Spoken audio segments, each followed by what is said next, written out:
வீட்டில் இல்ல தடப்போட யாரும் இல்ல விளையாடு போமா உள்ள வில்லாடா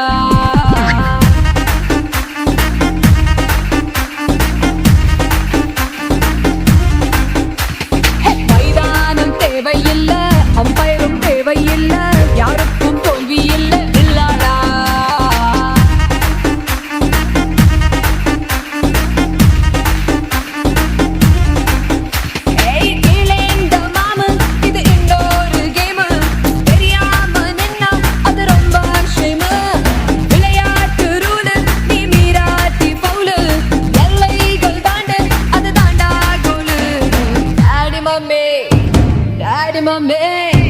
டாடி மம்மி வீட்டில் இல்ல தடப்போட யாரும் இல்ல விளையாட